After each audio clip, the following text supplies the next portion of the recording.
السلام علیکم ورحمۃ اللہ وبرکاتہ۔ الحمد للہ رب العالمین۔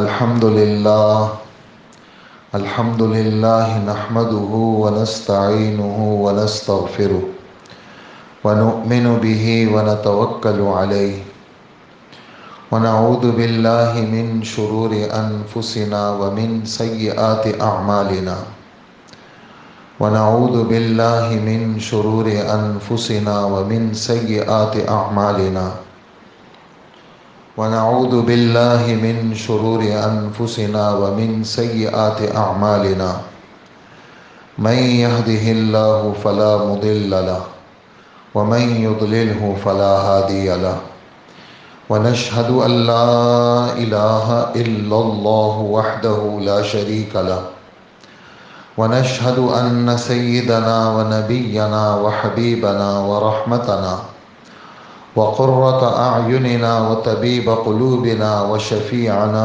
وسندنا ومولانا محمدا عبده ورسوله صلى الله تعالى عليه وعلى آله وأصحابه وأزواجه أمهات المؤمنين الطاهرات وأتباعه وأشياعه وأنصاره وأصهاره وأولاده وذرياته وأمته وعلينا معهم أجمعين يا أرحم الراحمين.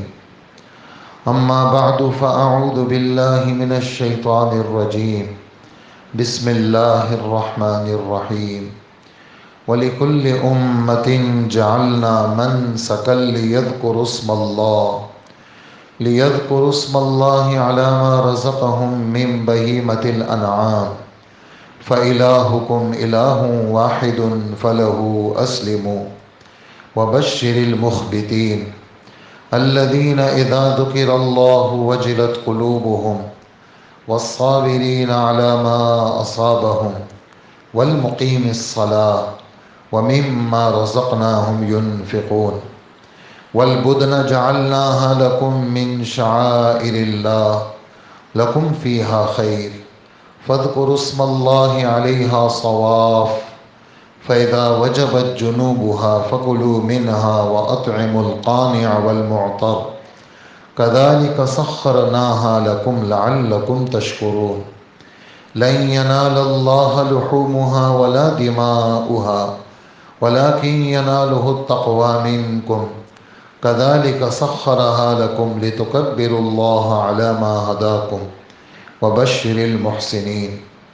وعن زيد بن أرقم رضي الله عنهما قال أصحاب رسول الله صلى الله عليه وسلم ما هذه الأضاحي يا رسول الله؟ قال سنة أبيكم إبراهيم. قالوا فما لنا فيها يا رسول الله؟ قال بكل شعرة حسنة. قالوا فالصوف يا رسول الله؟ قال بكل شعرة من الصوف حسنة. وقال رسول الله صلى الله عليه وسلم من خاف أدلج ومن أدلج بلغ المنزل ألا إن سلعة الله الغالية ألا إن سلعة الله الجنة او کما قال رسول اللہ صلی اللہ علیہ وسلم. میرے انتہائی قابل احترام بزرگوں اور عزیز دوستوں، اس وقت ذی الحجہ کا مہینہ ہے اور ذی الحجہ کا مہینہ شروع ہو چکا ہے، اور اسی مہینے کے اندر مسلمان اطراف عالم سے جمع ہو کر کے ایک ایسی وادی میں جمع ہوتے ہیں جس وادی کا نام خود ہمارے رب نے وادی غیر ذی زرع رکھا ہے. ایسا علاقہ جو پتھریلا علاقہ ہے، پہاڑی علاقہ ہے، جہاں پر کھیتی باڑی نہیں ہو سکتی، زمین نرم نہیں ہے، وہاں ہل نہیں چلایا جا سکتا. ایسے علاقے کے اندر اطراف عالم سے مسلمان جمع ہوتے ہیں اور مسلمان فریضہ حج کو ادا کرتے ہیں. اور حج ایسی عبادت ہے جو بدنی اور مالی دونوں مشترکہ عبادت ہے۔ کچھ چیزیں شریعت میں صرف زبان کے ساتھ ان کا تعلق ہے، قول کے ساتھ، جس کو کلمہ شہادت کہتے ہیں۔ کچھ چیزوں کا تعلق انسان کے صرف بدن کے ساتھ ہے اور کرنے کے ساتھ ہے، جیسے کہ نماز ہے، اور کچھ چیزوں کا تعلق بدن کے ساتھ ہے، نہ کرنے کے ساتھ ہے، یعنی چیزوں کو چھوڑا جاتا ہے، جس طرح کے روزہ ہے، اس میں کھانے پینے کو چھوڑا جاتا ہے، نہیں کیا جاتا، خواہشات کو ترک کیا جاتا ہے۔ کچھ چیزیں شریعت میں ایسی ہیں جس کا تعلق صرف مال کے ساتھ ہے، جس طرح زکوٰۃ ہے، اور کچھ چیزیں ایسی ہیں جس کا تعلق بدن اور مال دونوں کے ساتھ ہے، اور پوری زندگی میں ایک ہی دفعہ فرض ہے، پوری زندگی میں ایک ہی دفعہ فرض ہے۔ اور یہ ایک ایسا عمل ہے کہ ایک آدمی زندہ ہو اور حج نہیں کر سکتا، اس کے افعال کے کرنے پر قادر نہ ہو، تو اس کی طرف سے ایک مسلمان جا کر کے وہ حج کر لے تو اس زندہ آدمی کا فریضہ ادا ہو جاتا ہے۔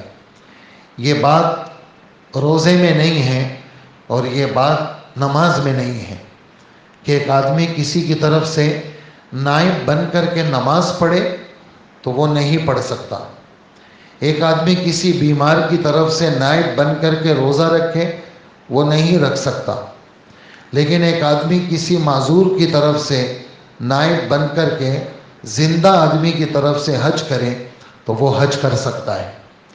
تو خصوصیات ہیں حج کی، اور روزہ، زکوٰۃ، نماز انسان دنیا کے جس خطے میں ہو وہ ادا کر سکتا ہے۔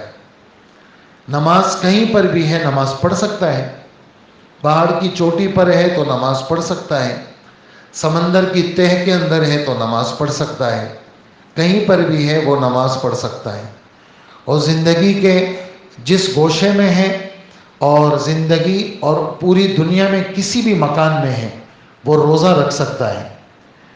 اور زکوٰۃ وہ صرف مسلمان فقیر کو زکوٰۃ دی جاتی ہے، دنیا کے جس خطے میں مسلمان فقیر ہو اور دینے والا کہیں پر بھی ہو تو وہ زکوٰۃ دے سکتا ہے۔ لیکن حج ایک ایسا رکن ہے جو ایک خاص جگہ کے علاوہ دوسری کہیں پر بھی ادا نہیں ہو سکتا۔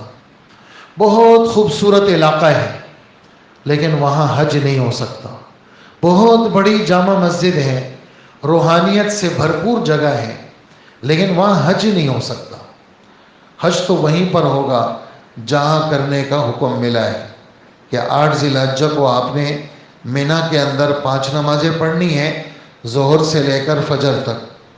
اس کے بعد آپ نے 4-5 کلومیٹر عرفات کے میدان میں جانا ہے، اور وہاں پر آپ نے ظہر سے لے کر مغرب تک، زوال سے لے کر مغرب تک آپ نے وہاں پر وقت گزارنا ہے۔ اور یہاں تک فقہا نے لکھا ہے کہ ایک آدمی اتنا بیمار ہے کہ اس کو ہوش بالکل نہیں ہے، حج کا احرام باندھا ہوا ہے، ہوش و حواس کھو بیٹھا ہے، بے ہوشی کے عالم میں اس کو عرفات کے میدان سے اگر کسی نے گزار دیا اس کا حج ہو جائے گا۔ اور ان الفاظ کے ساتھ اعلان فرماتے ہیں الحج عرفہ، حج تو وقوف عرفہ کا نام ہے، رکن اعظم وقوف عرفہ کا نام ہے حج۔ تو اس علاقے کے اندر یہ حج ہوگا، اس کے علاوہ کسی بھی خوبصورت علاقے میں نہیں ہو سکتا، وہاں اس میدان کے اندر ہوگا۔ اور بعض روایات میں ایک عجیب بات بھی ہے کہ حشر کا میدان بھی وہیں پر ہوگا، اور یہ بھی آتا ہے بعض روایتوں میں کہ حضرت آدم علیہ السلام جو اترے وہاں پر اترے، اور یہ بھی آتا ہے روایتوں کے اندر کہ تقدیر جو لکھی گئی ہے تو کہا کہ اس کا تعلق بھی میدان عرفات کے ساتھ ہے۔ تو پھر یہ حاجی 8-9 کا دن گزار کر کے رات کو مزدلفہ آتے ہیں، کھلے میدان کے نیچے رات گزارتے ہیں، اور پھر فجر کی نماز پڑھ کے اول وقت میں 15-20 منٹ کے لیے کھڑے ہو کے دعا مانگتے ہیں۔ یہ ہے وقوف مزدلفہ جو واجبات حج میں سے ہیں، اور یہاں سے یہ حجاج کرام وقوف کر کے جا کر کے شیطان کو کنکر مارتے ہیں، اور تلبیہ اسی وقت تک پڑھا جاتا ہے جب تک اس بڑے شیطان کو کنکر نہ مارا جائے۔ میں صرف ان باتوں سے ایک ہی بات بتانا چاہ رہا ہوں، وہ یہ ہے کہ حج پوری زندگی کا ایک دفعہ کی ادائیگی کا رکن ہے، اور مکان اس کا مخصوص ہے، اور ارکان اس کے مخصوص ہیں، اور انداز اس کا مخصوص ہے۔ نماز کا انداز مخصوص نہیں ہے، مطلب آپ سادے سے کپڑے پہن لیں، بہت بہترین کپڑے پہن لیں، بس سطر آپ کا ڈھکا ہوا ہونا چاہیے ناف سے لے کر گھٹنے تک، اور باوضو ہونے چاہیے، یہ اس کے شرائط ہیں۔ کہیں پر بھی نماز پڑھ لیں آپ کی نماز ہو جائے گی، قبلہ رخ ضروری ہے، اور کہیں پر بھی پڑھ لیں۔ ایسے ہی روزہ کس چیز کا نام ہے؟ صبح صادق سے لے کر کے غروب آفتاب تک کھانا پینا سے بچنے کا نام ہے، کہیں پر بھی کر لیں۔ لیکن حج اور پھر روزہ مرتے دم تک اللہ صحت اور عافیت کے ساتھ اللہ نے رکھا ہے، تو مرتے دم تک یہ فریضہ ادا کرنا ہے۔ اور زکوٰۃ اور نماز ہوش و حواس جب تک ہیں تو اس وقت تک نماز کا حکم ہے، لیکن حج پوری زندگی میں ایک دفعہ ہے۔ یہ میں بار بار اس لیے عرض کر رہا ہوں، بہت بڑا مجمع مسلمانوں کا ایسا ہے، یہاں ہمارے رمضان میں بھی یہ 5 دن بات چلی اللہ کے فضل سے۔ رمضان سے پہلے شعبان کے اندر جب حج کے داخلے ہو رہے تھے تو 2-3 جمعے حج پہ بات ہوئی، تو اللہ کے فضل سے ایک بہت بڑا مجمع جمعے کے لیے لوگ آتے ہیں، طلب کے ساتھ آتے ہیں، نمازوں میں آتے ہیں، طلب کے ساتھ آتے ہیں، تو بات آسمانی بیان ہوتی ہے۔ تو بہت سارے لوگ آئے، کہنے لگے دنیا کا کوئی ملک ہے جو میں نے چھوڑا نہ ہو، عمرے میں نے بہت سارے کیے لیکن مجھے حج کی توفیق نہیں ملی، اور اس سال میں حج پہ جا رہا ہوں۔ تو ابھی بھی بہت سارے لوگ ایسے ہیں جنہوں نے حج فرض ادا نہیں کیا، اور اللہ جل جلالہ نے ان کو صاحب حیثیت بنایا ہے، اور حج فرض ہے ان کے اوپر، لیکن حج نہیں کرتے وہ۔ تو حضور صلی اللہ علیہ وآلہ وسلم کی وہ بات جو آپ صلی اللہ علیہ وسلم نے بہت درد کے ساتھ فرمائی ہے، ارشاد فرماتے ہیں کہ من ملکا زادن وراحلتن، من ملکا زادن وراحلتن فلم یحج فلا علیہ ان یموت یہودیا او نصرانیا، جس کو اللہ نے خرچ کا انتظام کر لیا ہے، سواری کا بندوبست ہے، پیسوں کا بندوبست ہے، پھر بھی وہ بیت اللہ کا حج نہیں کرتا، اس کا میری امت سے کوئی تعلق نہیں ہے، وہ یہودی ہو کے مرے یا عیسائی ہو کے مرے۔ اگرچہ حج کے چھوڑنے سے کافر نہیں ہوگا، گناہ کبیرہ کی وجہ سے بندہ کافر نہیں ہوتا، لیکن اس کا یہ فعل کیا ہے، وہ کافروں جیسا فعل ہے کہ حضور صلی اللہ علیہ وآلہ وسلم کی پوری زندگی میں آپ نے ایک عمل کیا، اور بار بار آپ اعلان کر رہے ہیں خذوا عنی مناسککم لعلی لا احج بعد عامی ھذا، حج کے احکامات مجھ سے سیکھ لو، مجھ سے لے لو، مجھے نہیں لگتا کہ میں اگلے سال تمہارے ساتھ حج کر سکوں گا یا نہیں کر سکوں گا۔ 9 ہجری کو حضرت ابوبکر رضی اللہ عنہ کو بھیج کے حج کروایا، اور جتنے رسومات تھے ان کو ختم کروایا، اور 10 ہجری میں خود بنفس نفیس 1.25 لاکھ صحابہ کے ساتھ تشریف لے گئے، اور بہت سارے اعمال ہمارے نبی نے سواری کے اوپر چڑھ کر کے کیے تاکہ امت میری چیزوں کو دیکھے، شیطان کو کنکری کیسے مارتے ہیں تاکہ لوگ دیکھیں، اور میں کیا پڑھتا ہوں تاکہ لوگ دیکھیں، اور بار بار اعلان کر رہے ہیں مجھے دیکھو، دیکھتے رہو، مجھے دیکھتے رہو، مجھ سے سیکھتے رہو۔ تو اس لیے میرے بیان کی پہلی بات ان تمام بھائیوں کے لیے ہے جن بھائیوں نے ابھی تک نصاب کا مالک ہو کر کے بھی انہوں نے حج نہیں کیا، وہ نیت کریں، اللہ زندگی عافیت کے ساتھ نصیب فرمائیں کہ اگلے سال ضرور حج کریں گے، ہاں اگلے سال ضرور حج کریں گے۔ اور گھر کے اندر مستورات بہت ساری ہمارے ساتھ جڑی ہوئی ہیں، ان کے پاس وہ صاحب نصاب ہیں، لیکن عورت کا حج بغیر محرم کے ہو نہیں سکتا، چاہے وہ جوان عورت ہو یا بوڑھی عورت ہو، چاہے وہ کسی قسم کی عورت ہو، خاندان کی مستورات کے ساتھ نہیں جا سکتی، گروپ کے ساتھ نہیں جا سکتی، اور اپنے گاؤں والوں کے ساتھ نہیں جا سکتی جب تک اس کا شرعی محرم نہ ہو، اس لیے کہ یہ آسمانی باتیں ہیں اور دنیا کے اندر آسمانی باتوں کی تبدیلی بہت جلدی ہو رہی ہے۔ ہمارے نبی صلی اللہ علیہ وسلم فرماتے ہیں کہ ایسا وقت آئے گا کہ ایک بات نکلے گی اور لمحوں کے اندر اطراف عالم میں پہنچے گی۔ وہ بات کچھ عرصے پہلے سمجھ میں نہیں آتی تھی، لیکن اس وقت وہ بات سمجھ میں آ رہی ہے کہ ایک بات لمحوں کے اندر پوری دنیا کے اطراف پہ پہنچ جاتی ہے۔ تو اس لیے آسمانی باتوں میں ایک بات یہ بھی ہے کہ عورت کے لیے حج کی فرضیت کی مرکزی شرط اس کا محرم ہونا ضروری ہے، چاہے وہ عورت 100 سال کی ہو، چاہے وہ 50 سال کی ہو، چاہے وہ عورت بہت بوڑھی ہو، چاہے عورت جوان ہو، اس کے لیے محرم کا ہونا کیا ہے؟ وہ حج کے شرط میں سے ایک اہم ترین شرط ہے۔ اس لیے کہ اس طرح کی باتیں بھی سننے میں آتی ہے کہ بھائی حکومت نے یہ فیصلہ کر لیا، فلانوں نے فیصلہ کر لیا کہ بھائی عورت یوں ہی چلی جائے تو اس کا حج ہو جائے گا۔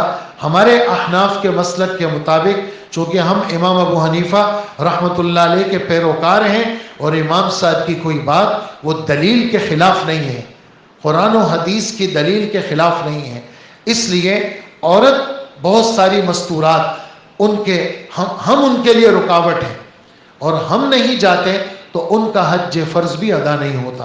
حضرت عائشہ صدیقہ رضی اللہ عنہ فرماتی ہیں اللہ کے رسول اب جہاد کے بہت سارے فضائل ہیں، اللہ کے رسول ہم کب جہاد کریں گے؟ تو اللہ کے رسول نے فرمایا جہاد کن الحج، مستورات کا جو جہاد ہے وہ حج بیت اللہ ہے۔ جیسے مردوں کو جہاد کے اندر نکل کر آسمانی اس حکم کی تکمیل کی وجہ سے ان کو اجر ملتا ہے، تو مستورات کو بھی وہ جب حج کریں گی ان کو حج کا ثواب بھی ملے گا اور جہاد کا ثواب بھی اللہ پاک کی طرف سے ملے گا۔ تو یہ مبارک مہینہ ہے اور اس مبارک مہینے کے اندر اللہ جل جلالہ نے اس امت کے مورث اعظم، اس امت کے مورث وہ کون ہیں؟ ابراہیم علیہ السلام۔ اور جناب رسول اللہ صلی اللہ علیہ وسلم فرماتے ہیں میں اپنے باپ ابراہیم علیہ السلام کی دعا کا نتیجہ ہوں۔ میرے باپ ابراہیم علیہ السلام نے، چونکہ اللہ کے رسول اسماعیل علیہ السلام کی اولاد میں ہیں اور اسماعیل علیہ السلام وہ ابراہیم علیہ السلام کے بیٹے ہیں، تو ابراہیم علیہ السلام نے بیت اللہ کی تعمیر میں کچھ دعائیں مانگی تھی۔ ان دعاؤں میں سے ایک دعا یہ تھی ربنا وابعث فیہم رسولا منہم یتلو علیہم آیاتک ویعلمہم الکتاب والحکمہ ویزکیہم انک انت العزیز الحکیم۔ اے میرے رب، میری ان اولاد میں انہی میں سے ایک رسول کو بھیج دیجئے، جو رسول کیا کرے گا؟ آپ کی آیتیں پڑھ کے سنائے گا، قرآن و حدیث کی تعلیم دے گا اور ان کو اچھے اخلاق سے سنوارے گا۔ اور آپ تو زبردست ہیں، حکمت والے ہیں، آپ میری یہ دعا قبول کر لیں۔ اور پھر ابراہیم علیہ السلام اور اسماعیل علیہ السلام اپنے لیے دعا مانگتے ہیں اے اللہ ہم دونوں کو مسلمان بنا، یعنی اپنے ہر حکم پر قربان ہونے والا بنا، ہماری اولاد میں ایک امت مسلمہ کو پیدا فرما۔ تو یہ جو امت مسلمہ ہے اور یہ جو ہمارے نبی ہیں یہ ابراہیم علیہ السلام کی دعا کا نتیجہ ہے۔ تو ہماری جو امت ہے یہ اسوہ خلیلی کی وارث ہے۔ ہماری جو امت ہے امت مسلمہ، حضرت ابراہیم علیہ السلام کی بہت ساری چیزیں اس امت میں رائج ہے۔ مثال کے طور پر ختنہ وہیں سے شروع ہوا اور ہمارے اندر یہ ختنے کا جو حکم ہے یہ ابراہیم علیہ السلام کی برکت سے آیا۔ اور حج اور عمرے کے جتنے ارکان ہیں، حج اور عمرے کے جتنے ارکان ہیں ان ارکانوں میں مرکزی جو چیزیں ہیں وہ ابراہیم علیہ السلام کی برکت سے آئی۔ اور حج جو 10 تاریخ ہم عید مناتے ہیں اس میں نمبر 1 والا مجمع کون سا ہے؟ نمبر 1 والا مجمع وہ ہے جو حج پہ جا چکے ہیں، جو منی میں جائیں گے، اور منی ہی کے اندر وہ جگہ ہے جس جگہ میں حضرت اسماعیل علیہ السلام کو ذبح کے لیے لے جا رہے ہیں، اور ابراہیم علیہ السلام ساتھ میں ہیں، اور 3 دن تک لگاتار خواب دیکھ رہے ہیں، اور نبی کا خواب یہ آسمانی حکم ہوتا ہے، اور بیٹا وہ ملا ہے بڑھاپے کے اندر، اور 100 سال ان کی عمر ہے، اور بیٹے کی عمر 13-14 سال عمر ہے، 13-14 سال عمر ہے، اور لے کے جا رہے ہیں کہ ذبح کرنا ہے اپنے بیٹے کو۔ اب وہ جگہ جہاں پر ہم شیطانوں کو کنکر مارتے ہیں، وہ جگہ جہاں ہم شیطانوں کو کنکر مارتے ہیں، وہاں پر شیطان نمودار ہوا، اور ابراہیم اپنے حضرت اسماعیل علیہ السلام کو ڈرانے لگا کہ یہ بچہ اگر ضد پہ آ گیا تو باپ ان کو ذبح نہیں کر سکتے۔ ایک جگہ نمودار ہوا تو حضرت ابراہیم علیہ السلام نے فرمایا مارو اس کو پتھر، 7 پتھر مارے، پھر اس کے بعد دوسری جگہ نمودار ہوا، پھر تیسری جگہ نمودار ہوا، اور جب یہ بالکل یہاں سے مایوس ہو گیا، ماں کے پاس گیا اور کہنے لگا تمہیں پتہ ہے کہاں لے جا رہے ہیں؟ تو کہا کہاں لے جا رہے ہیں؟ کہنے لگے ذبح کرنے لے جا رہے ہیں۔ تو کہا ذبح کرنے؟ نبی اپنے بیٹے کو ذبح کرے گا؟ بہت زیادہ اس نے وسوسے ڈالنے کی کوشش کی، تو اس نے کہا کہ اللہ کا حکم ہے۔ تو وہ تو نبی کی بیوی تھی، اور بیویاں، نبیوں کی بیویاں، وہ آسمانی احکامات کے زندہ کرنے میں اپنے خاوندوں کے ساتھ تھی۔ اسی وجہ سے حضرات فرماتے ہیں اپنے دین کی محنت کے اندر اپنی عورتوں کو شریک کرو، ورنہ یہی عورتیں تمہیں پھر فرض نماز کے لیے بھی نہیں چھوڑیں گی، یا کہیں گی کہ میں گھر چھوڑ کے بھاگتی ہوں تم اگر نماز کے لیے گئے۔ شریعت پر چلنے کے لیے عورت سے بڑھ کر کوئی مددگار نہیں ہے، اور شریعت کے رکاوٹ کے لیے جن نبیوں کی بیویاں مخالف تھی ان نبیوں کو بڑی پریشانیوں کا سامنا کرنا پڑا۔ کن نبیوں کی بیویاں مخالف تھی؟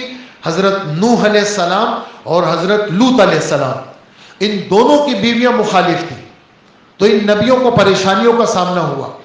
ہمارے نبی حضرت محمد مصطفیٰ صلی اللہ علیہ وسلم کی ساری بیویاں موافق تھی، تو احادیث کا ایک بہت بڑا ذخیرہ وہ ہمارے سامنے موجود ہے۔ اس میں سر فہرست جو نام آتا ہے اما جان عائشہ رضی اللہ عنہا کا آتا ہے، 2210 حدیثوں کو روایت کرتی ہے، اور آپ کی وفات کے بعد جب تک زندہ رہی وہ حج پہ جایا کرتی تھی، حج پہ جا کر کے احادیث کی محفلیں لگتی تھی، اما جان پردے میں بیٹھتی تھی اور امت کو سیراب کرتی تھی، اور امت کو اللہ کے رسول صلی اللہ علیہ وسلم کی باتیں سناتی تھی۔ تو حضرت ابراہیم علیہ السلام کی بیوی نے کہا کہ اگر اللہ کا حکم ہے تو ایک اسماعیل نہیں، بہت سارے اسماعیل خدا کے نام پہ قربان ہیں۔ یہاں سے مایوس ہوا، وہاں اس نے وسوسے ڈالے، اور یہ بات ہم سب سن لیں، ہم جتنے بڑے بزرگ بن جائیں، اور بہت پائے کے بزرگ جیسے حضرات صحابہ کرام سے بڑھ کر کوئی نہیں ہے نبیوں کے بعد، وہ کہتے ہیں حضرت عثمان رضی اللہ عنہ گمسم بیٹھے ہوئے ہیں، حضرت عمر آئے السلام علیکم، جواب ہی نہیں دیا۔ حضرت عمر گئے حضرت ابو بکر کو شکایت لگائی کہ امیر المومنین حضرت عثمان نے تو جواب ہی نہیں دیا۔ دونوں آ گئے، عثمان السلام علیکم، وعلیکم السلام، تم اپنے بھائی عمر سے ناراض ہو کہ عمر نے تمہیں سلام کیا، تم نے سلام کا جواب دیا؟ کہنے لگے اللہ کی قسم میں نے تو ایسا نہیں کیا۔ حضرت عمر کہنے لگے نہیں اللہ کی قسم آپ نے ایسے ہی کیا ہے۔ اس پر حضرت ابو بکر نے فرمایا کہ دونوں سچ بولتے ہو، ممکن ہے کہ کوئی ایسی بات حضرت عثمان کے دل میں ہو اور حضرت عثمان بے چین اور بے قرار ہو۔ عثمان کیا مسئلہ ہے؟ کہنے لگے حضرت میں کیا بتاؤں آپ کو، اللہ کے رسول کی وفات کے بعد وسوسوں نے گھیرا ہوا ہے، اس قسم کے وسوسے آتے ہیں کہ میں بہت زیادہ پریشان ہو جاتا ہوں، میرے دل میں یہ والی باتیں آتی ہیں کہ اب تو حضور گئے، اب اسلام نہیں رہے گا، دنیا سے اسلام ختم ہو جائے گا، اور میں شیطان کا کیسے مقابلہ کروں گا، شیطان کے وسوسوں کا اور گناہوں سے بچنے کا میں مقابلہ کیسے کروں گا؟ یہ کون کہہ رہے ہیں؟ یہ وہ شخصیت ہیں جن کے نکاح میں حضور کی یک بعد دیگرے 2 بیٹیاں تھیں. یہ وہ شخصیت ہے کہ حضور فرماتے ہیں کہ عثمان زمین پہ چلتا ہے، اللہ کے فرشتے عرش پہ اس سے حیا کرتے ہیں. یہ اتنی بڑی شخصیت کہ حضور فرما رہے ہیں کہ عثمان، تم جو غزوہ تبوک میں پیسے لائے ہو نا، آج کے بعد اگر عثمان کوئی نیک عمل نہ کرے، عثمان کو کوئی نقصان نہیں، عثمان تو 100% جنتی ہے. ان ساری بشارتوں کے بعد حضرت عثمان کہہ رہے ہیں میں کیا کروں، مجھے تو وسوسے تنگ کرتے ہیں. ان باتوں میں، میری ان باتوں کے اندر میرے لیے بھی سبق، آپ کے لیے بھی سبق. اس لیے وسوسوں سے پریشان نہ ہو اور وسوسوں کی وجہ سے ہتھیار نہ ڈالیں کہ بھئی اب کیا ہاتھ پیر ٹھنڈے ہو گئے جی، اب تو پتہ نہیں نماز بھی گئی اور مسجد بھی گئی اور سب چیزیں گئی. یہ شیطان ہے، مردود ہے، جو ہمیں نیک کاموں سے روکتا ہے اور قسم قسم وسوسے ڈالتا ہے، قسم قسم چیزیں ڈالتا ہے، لوگوں کی برائیاں ڈالتا ہے دل دماغ میں، اور اپنے بڑوں سے دور کرنے کی کوشش کرتا ہے. بزرگوں کے، استادوں کی وہ نفرتیں دل میں ڈالتا ہے، نفرتیں ڈال کر کے آدمی ان سے محروم ہو جاتا ہے. تو یہ شیطان مردود ہے. صحابہ بھی اس سے بچے ہوئے نہیں. خود حضور فرماتے ہیں ہر انسان کے ساتھ ایک فرشتہ اور ایک شیطان. اللہ کے رسول آپ کے ساتھ بھی؟ فرمائے ہاں میرے ساتھ بھی، لیکن میرا شیطان جو ہے وہ کیا ہے؟ وہ میرا شیطان مسلمان ہے، وہ مجھے گمراہ نہیں کر سکتا. باقی کسی کا شیطان مسلمان نہیں ہے، وہ تو وسوسے ڈالیں گے. تو قسم قسم وسوسے. اب آئے شیطان یہاں پر آیا حضرت اسماعیل علیہ السلام. ابا نے کہا مارو اس کو پتھر، اور اس کے بعد ان کو لٹایا. ہمارا رب قرآن پاک کے اندر 23ویں پارے سورہ صافات کے اندر یہ نقشہ کھینچ رہے ہیں کہ باپ نے اپنے بیٹے کو کیا کیا؟ پہلو کے بل لٹایا. وَتَلَّهُ لِلْجَبِينِ تَلَّ يَتُلُّ، باب نصر ینصر، لٹانے کے معنی میں، پچھاڑنے کے معنی میں آتا ہے. اور جبین کس کو کہتے ہیں؟ جبین آپ کی اس پیشانی کو کہتے ہیں، اس جگہ کو. 2 مطلب ہیں اس کے. ایک مطلب یہ ہے کہ اس کروٹ پہ لٹایا، سیدھے کروٹ پہ، تو یہ پیشانی کے ایک کونا لگا ساتھ میں. اور دوسرا مطلب یہ ہے جب اس طرف پہ لٹایا اور نگاہیں ٹکرا رہی ہیں، نگاہیں ٹکرا رہی ہیں، باپ بیٹے کو دیکھ رہا، بیٹا باپ کو دیکھ رہا، تو کہیں ایسا نہ ہو چھری پھرے اور اللہ چھری پھرنے سے پہلے اللہ کا حکم نہ ٹوٹ جائے کہیں. تو کیا کیا؟ حضرت اسماعیل علیہ السلام نے کہا ابا جان آپ ایسا کریں، آپ مجھے الٹا لٹا دیں تاکہ نگاہیں نہ لگیں، اور اپنے کپڑوں کو بچا کے رکھیں. یہ مفتی شفیع صاحب معارف القرآن میں لکھ رہے ہیں کہ یہ روایات کے اندر یہ بات، اپنے کپڑوں کو بچا کے رکھے. میری قمیص میری شہادت کے بعد میری ماں کے حوالے کر دے تاکہ ان کو تسلی ہو.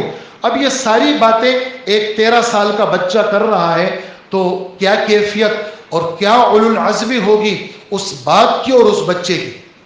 اور ایسا نہیں کہ جبرن کیا، بلکہ پوچھ رہے ہیں بیٹا میں نے 3 دن سے خواب دیکھ رہا ہوں کہ تجھے ذبح کر رہا ہوں، گردن کٹی یا نہیں کٹی، بہرحال ذبح کے سارے اسباب میں دیکھ رہا ہوں. بیٹا فانظر ماذا ترى، تو ذرا سوچ لے. انظر کا ترجمہ دیکھنے سے نہیں کریں گے، سوچ لے، غور و فکر کر لے، تیری رائے کیا ہے. تو بیٹے نے بغیر سوچے کہا افعل ما تؤمر، جو حکم ہے وہ کر لے.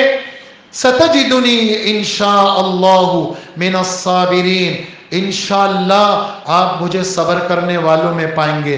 علماء مفسرین کی قبروں کو اللہ نور سے بھر دے، علماء مفسرین کی قبروں کو اللہ نور سے بھر دے، آمین کہیں. وہ چھوٹی چھوٹی باتوں پہ نکات پیش کرتے ہیں. کیا کہتے ہیں؟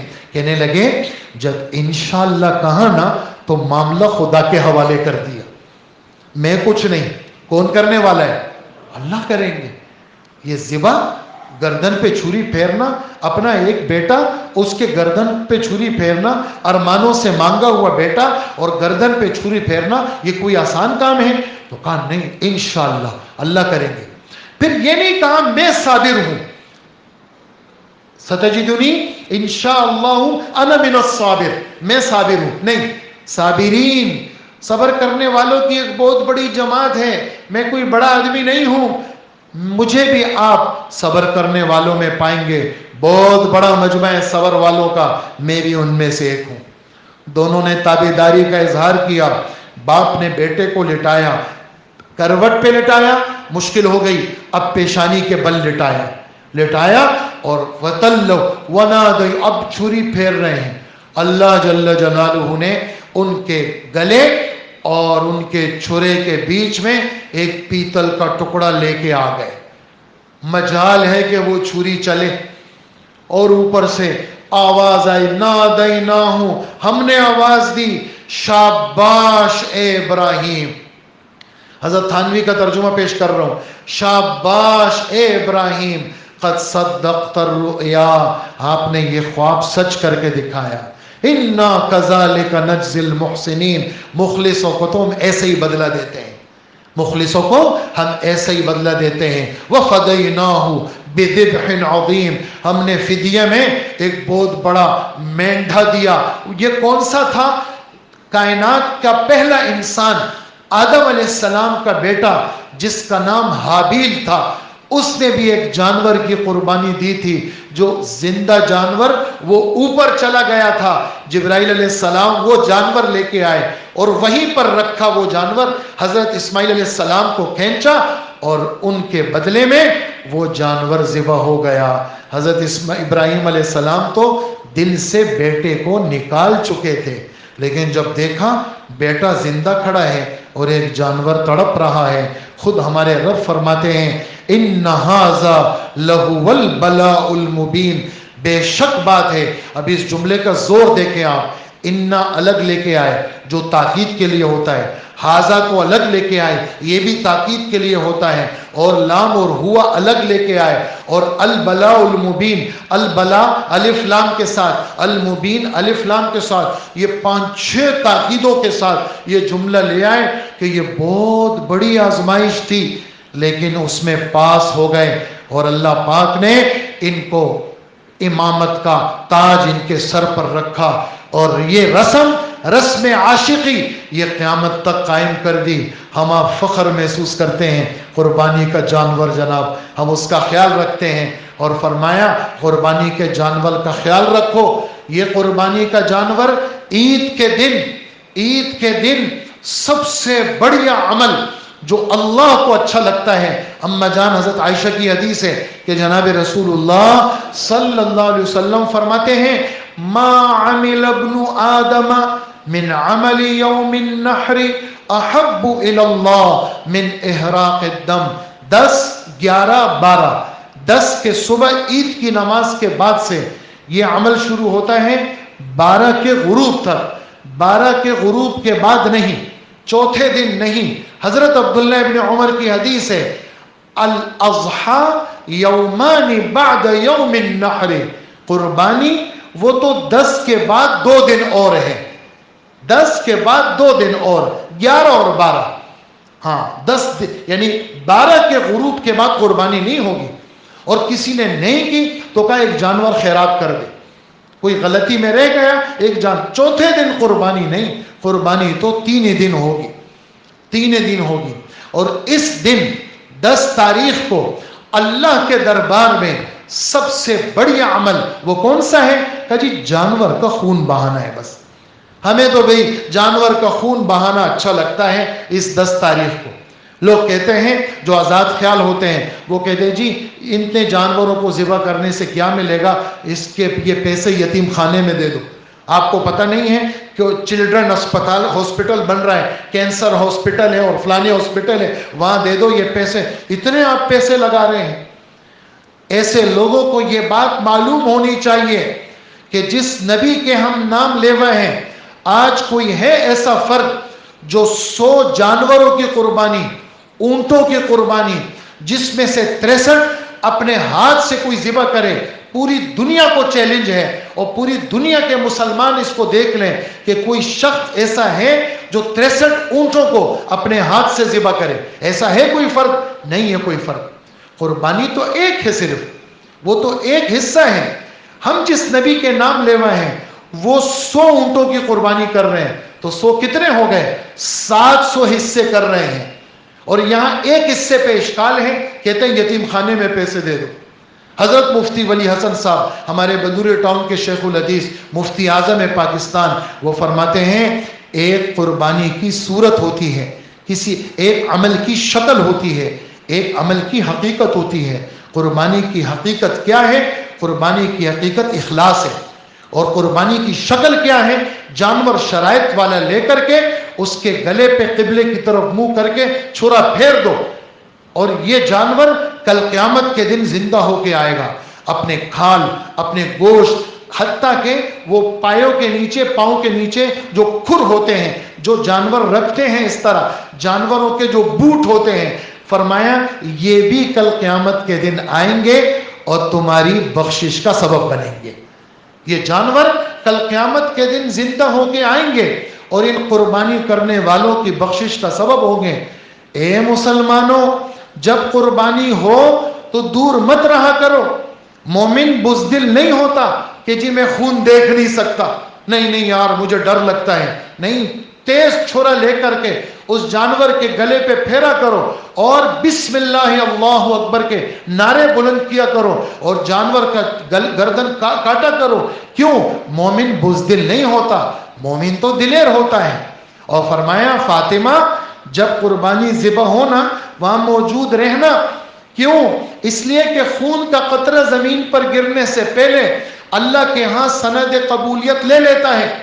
لہٰذا اے مسلمانوں، زکوٰۃ کو بوجھ مت سمجھا کرو اور قربانی کو بوجھ مت سمجھا کرو۔ طیبوا بہا نفسا، خوش دلی کے ساتھ قربانی کیا کرو۔ تو یہ کچھ منتشر سی باتیں آپ بزرگوں بھائیوں کے سامنے پیش کی۔ اللہ مجھے بھی عمل والا بنائے، لیکن رسومات سے بچنا ہے، اپنی حفاظت کرنی ہے۔ آج کل رسومات کا دورہ آ گیا۔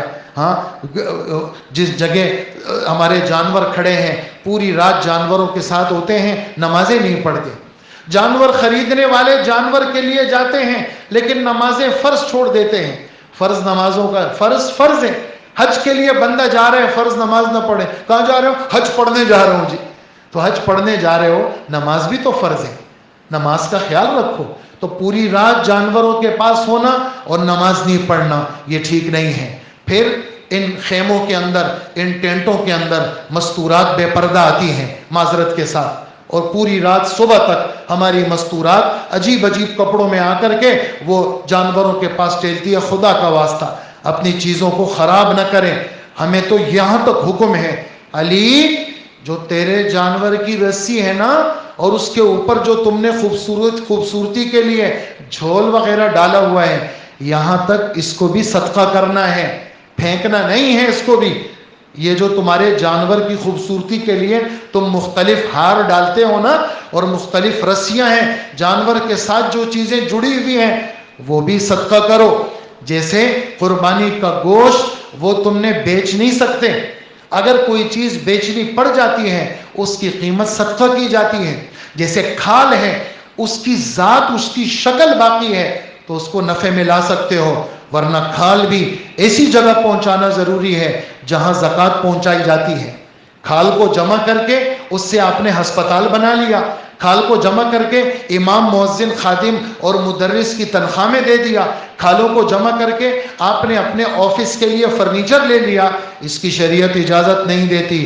جیسے زکوٰۃ کا مال وہ غریب کا مالک ہونا ضروری ہے، ایسے ہی قربانی کی کھال وہ صحیح جگہ پہنچانا یہ ہمارے ذمہ ضروری ہے۔ زکوٰۃ کا دینا جیسے یہ ضروری ہے، ایسے ہی زکوٰۃ کا صحیح پہنچانا یہ بھی ضروری ہے۔ تو قربانی کرنا جیسے یہ ضروری امر ہے، ایسے ہی اس کی چیزوں کا خیال رکھنا یہ بھی ضروری ہے۔ آلائشوں کا انتظام کرنا ایسا کہ یہاں بدبو نہ ہو، پورے علاقے میں پورے ہفتے تک بدبو ہوتی ہے، اس کا خیال رکھا جائے۔ آپ مختلف علاقوں کے بھائی بیٹھے ہیں لیکن اپنے اپنے علاقوں کا وہ خیال رکھنا ہے، اور کوئی چیز ہمارے اس قربانی کو خراب نہ کر سکے۔ اللہ مجھے بھی عمل والا بنائے، آپ کو بھی عمل والا بنائے۔ وصلی اللہ وسلم علی نبینا محمد وآلہ واصحابہ اجمعین۔